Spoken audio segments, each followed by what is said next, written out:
प्रभु श्री वैकुंठ कुटालिया धाम सरकार की जय। श्री ठाकुर जी के अनमोल अमृत वचन से बाहर आती है, उसी में आप आनंद के बेभोल हो जाते हो और परमात्मा से आपका संबंध होना चालू हो जाता है। उस आनंद के रस में जब तक आप डूबोगा नहीं, वो तरंगों द्वारा जब तक आपको आनंद नहीं आएगा, और जैसे वो तरंगों द्वारा आप आनंद में परमानंद की प्राप्ति होती है। क्योंकि जो गायन विद्या है वो समवेद से गायन विद्या, इसके जितने भी साज है वो भी उसी से है। तो हमारा जीवन में उसकी परमात्मा और तरंगे नुकसान करें, क्योंकि भगवान ने ये कहा कि मन की तरंग मार दे हो गया। भगवान स्वयं कहते हैं हो गया, मन की समाप्ति ही भगवान का भजन हो गया और भगवान मिल भी गया।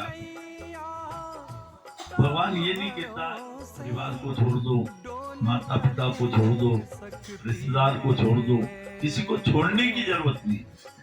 मन से त्याग होना कि मैं जिसकी सेवा कर रहा हूं, मैं परमात्मा की सेवा कर रहा हूं। मैं जिसको खिला रहा हूं, मैं मेरे ठाकुर को खिला रहा हूं।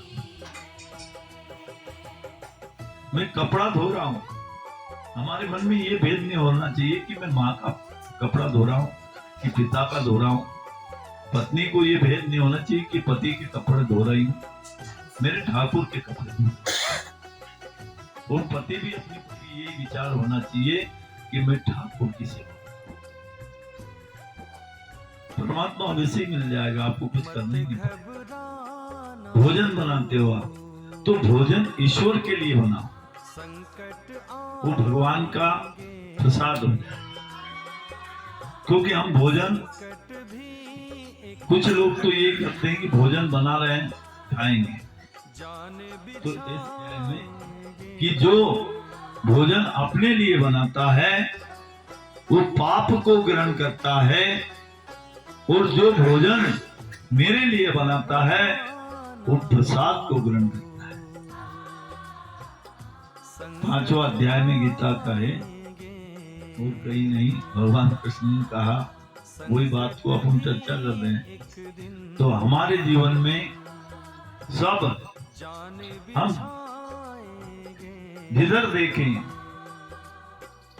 उधर हमारे जीवन में कभी ठाकुर का भाव आ गया तो ठाकुर को मिलने में जल्दी देरी नहीं होगा, बहुत जल्द से जल्द, और आपके अंदर से प्रकट होगा वो। क्योंकि वो आपके अंदर से किस रूप से निकलेगा? जय जय जय प्रभु ज्योति स्वरूपा, निर्गुण ब्रह्म अखंड अनूपा, सत्य सत्य जय सद् स्वामी, सत्य सनातन अंतर्यामी। अंतर यानी आपके अंतर में ईश्वर बैठा है, उनके रहते हुए कभी वो एक पल भी नहीं रहे शरीर में, तो आपका शरीर निष्क्रिय हो जाएगा, कोई क्रिया नहीं। तो हमारे जीवन में हम जो भी कर्म करें, बड़ा से बड़ा करें, तो हम परमात्मा तो आता नहीं कि नहीं भाई इसमें से मेरा परसेंटेज दे, क्योंकि पद भी दिया तो आपको ईश्वर ने दिया, हमारी कोई बखत नहीं थी, और जीव मात्र की औकात भी नहीं है कि जीव मात्र उसके बिना कोई चीज को सवार ले या चला ले, ये कभी उसके जीवन में नहीं हो सकता। पूरी करता है, उसे राम के रूप में जानो, कृष्ण के रूप में जानो, शिव के रूप में जानो, निराकार के रूप में जानो, पराशक्ति जगदम्बा के रूप में जानो, वो है एक ही। फिर हम अनेक रूप में उनको मानते हैं, अनेक नाम से मानते हैं, फिर हे एक अखंड ब्रह्मांड नायक, अनेक नहीं हो सकता वो। क्यों? हम अनेक हो सकते हैं शरीर, तो शरीर भी उसी का दिया हुआ है, क्योंकि उसके 5 तत्व हैं और 3 और मिलाकर 8 वसु हैं ये, और कोई नहीं है। और 8 वसु भगवान के पुत्र हैं, माँ गंगा महारानी के ये 8 वसु जो उनके पुत्र हैं, उनने जन्म दिया।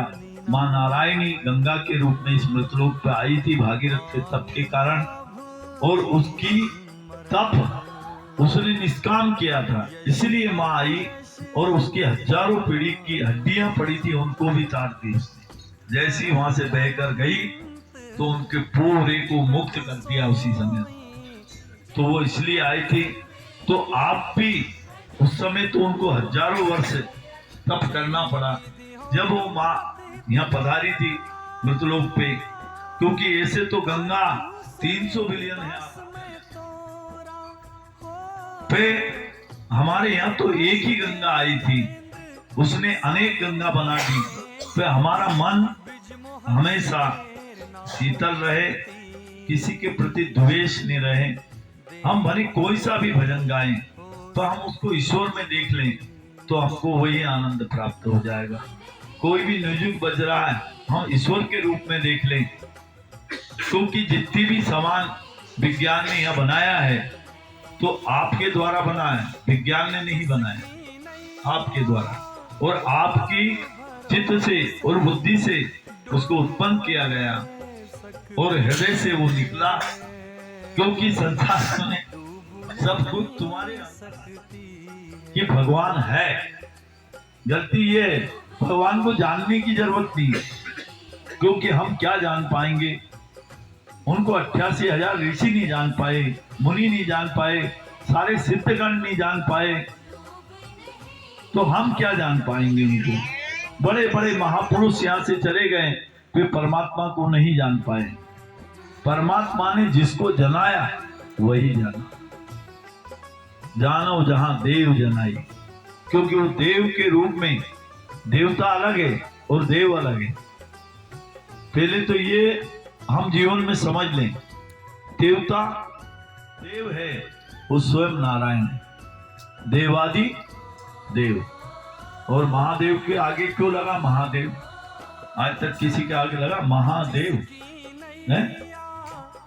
महा राम लिखना था, महा कृष्ण लिखना था, और महा पराशक्ति जगदम्बा के सामने भी महामाया काली, महामाया काली। महा शब्द उसका कोई आकार नहीं होता है, आकार नहीं हो सकता, वो सब में भी है।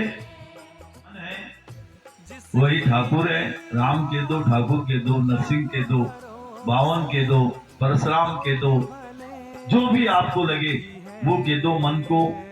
और आत्मा वही पराशक्ति जगदम्बा है और कोई नहीं है, इसीलिए इन दोनों का नाश कभी होता नहीं है, दोनों का नाश। और यही शक्ति है और यही परमात्मा है। और जिन जिन ने उसी तत्व को जान लिया, और दो प्रकार से और कहते कि करनी और कथनी में अंतर है, और कथनी आत्मा है। कभी वो दोनों का संगम हो गया, वो एक हो गए, तो तुम ही योगी हो गए, तुम ही नारायण हो गए और तुम ही परमात्मा हो। आपने देखे होंगे जैसे महाराज जी थे विद्याधाम वाले, दुनिया कहती थी नहीं भगवान है, कहती थी भगवान, तो क्यों कहती थी? कुछ न कुछ तो था। भगवान शब्द क्यों कहती थी? कुछ नहीं कुछ तो था। फिर हम हमारे आचरण के कारण हमारे जीवन को बर्बाद कर लेते हैं। रामकृष्ण परमहंस हुए तो उनको क्यों कहा राम कृष्ण परमहंस? दोनों नाम दिए, राम और कृष्ण और परमहंस। जो हंस आपके अंदर बैठा है वही हंस उनके अंदर बैठा था, और वो उसी हंस को तत्व बोलते हैं। तत्व वही है जो हंस है। तो हम जीवन में निंदा से बचे। निंदा बहुत बुरी चीज है, मनुष्य को स्वयं को मिटा देती है, क्योंकि एक निंदा आग होती है, और ऐसी है आग दिखती नहीं है, हृदय खोखला हो जाता अंदर। हम किसी को देखकर मैं कई बार देखता हूँ कि के मन में ही बैठे बैठे कुछ न कुछ आ जाता है। मैं सोचता हूँ कि ये क्यों सोच रहा है ऐसी बात। भाइयों में देखता हूँ वो एक मुझे बार बार कभी पानी पिला रहा तो वो सोच रहा है कि ये साला क्यों खड़ा रहता है।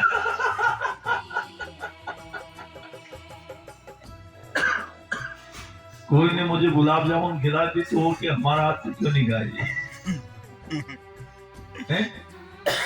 अरे भाई उसके भाव के कारण खा लिया। मैंने तो आज तक भेद किसी में देखा नहीं। मैं तो सबको परम्बा मानता हूँ। तो इनको नारायण अरे नहीं, और मैं सभी में ईश्वर को देखता हूँ। इसीलिए तो मुझे क्रोध नहीं आता है, बुरा नहीं लगता, सम्मान की इच्छा लेकर आई नहीं। जब मैं लौट पाया यश, वैभव, ऐश्वर्य और पूजा पद्धति अच्छा नहीं लगता। मैंने दुनिया क्या भी सोचे, मैं सत्कार से खुश कभी नहीं हो सकता। मैं निश्चलता से खुश होता हूँ, मैं निर्मलता से खुश होता हूँ, मैं सरलता से खुश होता हूँ, और भाव अच्छे सबके प्रति रहे उससे खुश होता हूँ। ना पदार्थ से खुश होता हूँ, ना फल से खुश होता हूँ। मैं खुश होता हूँ आपके सच्चे प्रेम से।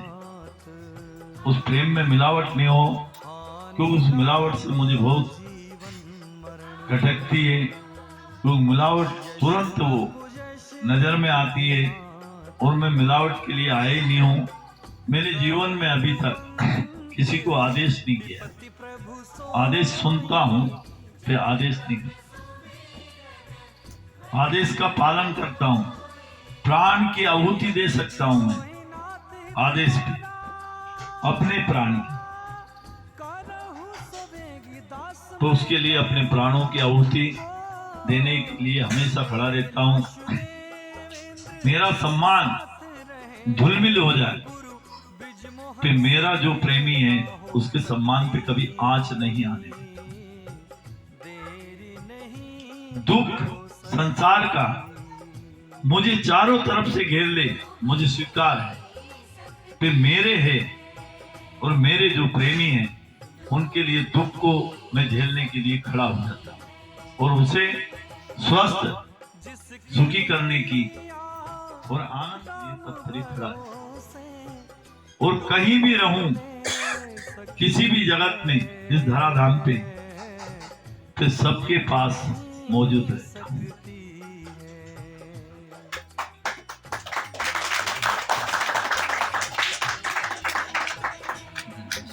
और वही कारण है कि मैं सोता नहीं। मैं रात भर पूरा संसार का चिंतन और परमात्मा से यही कहता हूं कि बार बार तो मनुष्य दे देना मुझे और सेवा देना, बस और कुछ नहीं चाहिए तेरे से। क्यों कि तू है तो मेरा वजूद हमेशा बना रहेगा, और तू नहीं है मेरे जीवन में तो मेरा वजूद खत्म हो जाएगा। क्योंकि संसार तो आपके पास बल है, आपके पास समर्थता है, जब तक पूछने वाली है। फिर मेरा परमात्मा जब तक है, संसार पीछे पीछे दौड़ती रहेगा। क्यों कि वो हमारे जीवन में है तो संसार पीछे पीछे दौड़ती है, और वो कभी हमारे जीवन में नहीं है तो संसार हमें धुतकारती है, संसार हमें बुरा बोलती है, संसार हमारा अपमान करती है। अर्जुन जैसे ने भगवान कृष्ण का 56 बार अपमान किया था इसी धराधाम पे अर्जुन ने, और क्या क्या नहीं बोला उनको। वो तो विराट रूप देखने के बाद साइलेंट हुआ कि मैंने जो जो माफी मांगी। फिर उनने 10वां अध्याय में कि भगवान मैंने आपका अपमान भी किया हो तो मुझे क्षमा कर देना, मैंने आपका तिरस्कार भी किया हो तो क्षमा कर देना प्रभु। मैं नहीं जानता था, मैं तो आपको सखा रूप में सब कुछ कहता रहता था, आपको बार बार मैं परेशान करता था हर तरह से। तो परमात्मा दयालु है, उनका ना तो कोई अपमान, संसार कुछ भी कहता रहे, उन पे कोई सा भी दोष लगाता रहे, उनको दोष लगता नहीं। और वो किसी को भी दंड देते हैं तो उसके कर्म के अनुसार देते हैं, वो वैसे दंड नहीं देते हैं। और कभी वो जीवन भर से उसने ऐसे कर्म किया और पुनः वो अंतिम में भी उनकी शरण कभी उसने ले ली तो वो योग क्षेम कर देते। योग क्षेम 4था अध्याय में है गीता का। उन्होंने कहा कि जब मेरी शरण में आता है तो जन्म का दरिद्र हो, जन्म का पापी हो, कितने ही जन्म से उसने दुराचार किया हो, कभी मेरी शरण में आता है तो मैं उसे पहले तो गले से लगाता हूँ और फिर उसे योग क्षेम कर देता हूँ, मेरा जैसे ही बना देता हूँ और मेरे धाम उसको पहुंचा देता हूँ। वो है ईश्वर। ईश्वर कोई दोगला नहीं है। हम मन से दोगलाई करते हैं, फिर हमारे जीवन में दोगलाई नहीं होना चाहिए। सबके प्रति अच्छे भाव हो। वो दुष्ट है तो वो उसकी निपटेगा, हम तो उसको अच्छे भाव से देखें, आदर से देखें, उसका कारण दूसरा को नहीं खाएगा और वो स्वयं ही अपने आप को पछताएगा। तो हमारा जीवन में सबके प्रति अच्छे भाव रहे, सबके बल, हम उसको मन से बल दिलाएं, हम उसको मन से तोड़े नहीं। तो ये संसार में लोग, कोई को दुखी है या रोग से पीड़ित है और जाते हैं वहां, अरे साहब आपको कैंसर हो गई तो अब इसका तो कोई इलाज नहीं। अरे उसको क्यों कह रहा, उसको बल दिला कि इससे निपट लेंगे, अभी हम तुम्हारे साथ हैं, आप धन मत दीजिए, उसके साथ खड़े हो जाइए तो उसका जीवन से पार हो जाएगा, क्योंकि उसको पीड़ा नहीं होगा, उसको संताप नहीं होगा। और आप उसके पास नकारात्मक बात करोगा, नेगेटिव बात करोगा तो उसके शरीर में संताप होगा और वो संताप आपके द्वारा दिया जाता है और भगवान उसी चरण को आपके द्वार पे, उसको एक बार दुखी कर रहा है फिर मैं तुझे 100 बार दुखी करूंगा, क्योंकि तुझे इसे दुखी करने का अधिकार नहीं था। तेरा जितना भी वो था, तुझे इसको भाव से खड़ा होना था। तेरे को इसके साथ कोई दौलत नहीं, कोई वैभव नहीं, तू खड़ा हो जा। तो तेरे बल के कारण तू इसके मनोबल को बढ़ाएगा तो इस रोग से ये जीत जाए। तो हम उसे तोड़ते रहते। उसने कहा साहब मेरी जमीन तुम गिरवे रख लो, पैसे दे दो, तो वो 6 दिन तो उसी में लगा देगा, उसके रोग को और बढ़ा देगा। हाँ देखता हूँ दूंगा। अरे भाई तेरे पास है तो दे दे, नहीं तो उसी समय खुला कह दे कि मेरे बस की बात नहीं भैया, तू तेरी व्यवस्था कर को जल्दी कहीं भी जा, मैं तेरे साथ चलूंगा, फिर मेरे पास धन बल नहीं। तो आप उसे लल्ला मत दीजिए, नहीं तो वो पाप बहुत घातक है, महापाप बताया उसे। किसी को आप धन के कारण लल्ला दे रहे हो, उसका नाम है महापाप। आपके पास है तो आप दे दीजिए, नहीं तो उसे लल्ला मत दीजिए, उसको विष मत दीजिए आप, नहीं तो वो मर गया तो उसके घर की बददुआ आपको खा जाएगा, आपको जीते जी खा जाएगा, पूरे कुल को।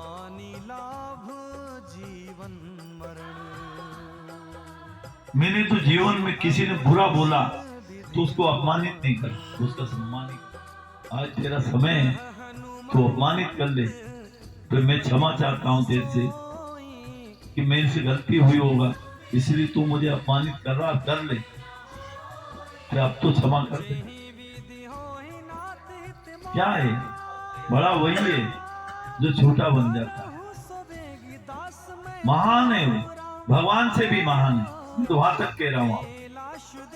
जो क्षमा करता है वो महान होता है, ईश्वर से भी महान होता है। तो हम क्षमा ही नहीं करते, कोई पत्नी को क्षमा नहीं करता, कोई पति को क्षमा नहीं करता, कोई बेटा को क्षमा नहीं करता।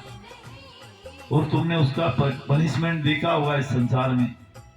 बेटे को भी आपने ज्यादा दबाया तो एक दिन राम चला जाएगा और फिर आप रोते रहोगे जिंदगी भर कि मेरा बेटा बिगड़ गया, मेरा बेटा चला गया। क्यों करो? ठीक है, वो 10 आपकी सुनता है तो 2 बात तो सुनो। पत्नी आपकी रोजीना 24 घंटे में 30 बात सुनती है तो उसकी 4 बात तो मानो। आप उसको मंथन करो और फिर जवाब दो, तो आपके घर में कभी कलेश नहीं होगा, आपके घर में हमेशा खुशी रहेगा। और तुम खुश रहे तो भगवान तो ढूंढता हुआ आएगा, आपको जाने की जरूरत नहीं। आज से आज तक रिकॉर्ड है, जिन घर में खुशियां हैं, जिन घर में आनंद है, वहां परमानंद स्वयं चलकर आए। तो आनंद जब ही रह सकता कि आप प्रसन्न रहोगा। आप प्रतिदिन कलेश घंटे घंटे पे करोगा, छोटी छोटी बात पे सोचोगा कि हमारा तो ये नहीं हुआ, हमारा तो वो नहीं हुआ, पड़ोसी ने ये नहीं किया, तो रिश्तेदार का ये हो गया, रिश्तेदार ने ये कर दिया, तो क्या होगा? उससे कुछ नहीं होना।